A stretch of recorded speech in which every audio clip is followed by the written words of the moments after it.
बना के।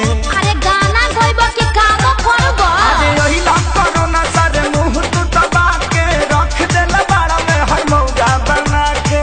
सटक दादा लॉकडाउन खुली अब कब जी, अरे कब जी, अरे कब जी। अरे कबो न जी हमर मौगी खेलत बिया पबजी, हम तो दुनू बेरा काटतानी सब्जी। हमर मौगी खेलत बिया पबजी, हम तो दुनू बेरा काटतानी सब्जी। देखो हौ लुगा धइल बा आदमी खानी खींच दो ना तो पुलिस के फोन करके कह देब कि हमार भतार 4 दिन से खोखता। अरे ना हो जातानी जातानी। हाँ ठीक बा जल्दी जा।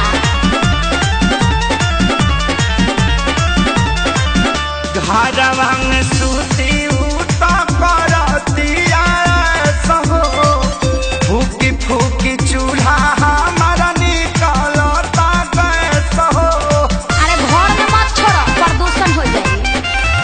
घरवा में सूती उता करतिया सहो, फूकी फूकी चूल्हा हमारा निकलता गैस हो। झाड़ू लगाई फिर पोछा लगाई, अपन दर्द के तना ले बताई। तो बैठ के हुड़बा बाबू दिन तू देखौला ए रब जी, अरे रब जी, अरे रब जी। हमर मौगी खेलत बिया पबजी, हम तो दुनू बेरा काटतानी सब्जी। हमर मौगी खेलत बिया पबजी, हम तो दुनू बेरा काटतानी सब्जी।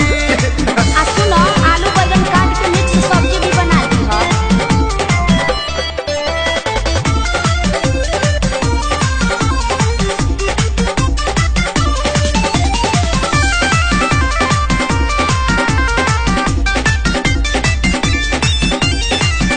माझी माझी बरतन दर्द करता कालाई, अब से करो ना सरऊ लेला तू विदाई।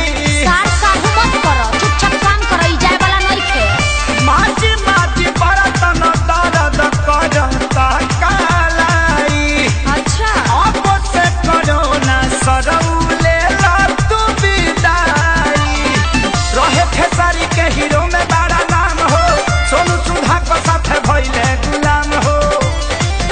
तो फेरो घर में बैठ डभ डभ जी, अरे डभ जी, अरे डभ जी।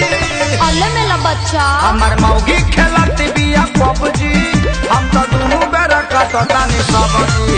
हमर मौगी खेलत बिया पबजी, हम तो दुनू बेरा काटतानी सब्जी।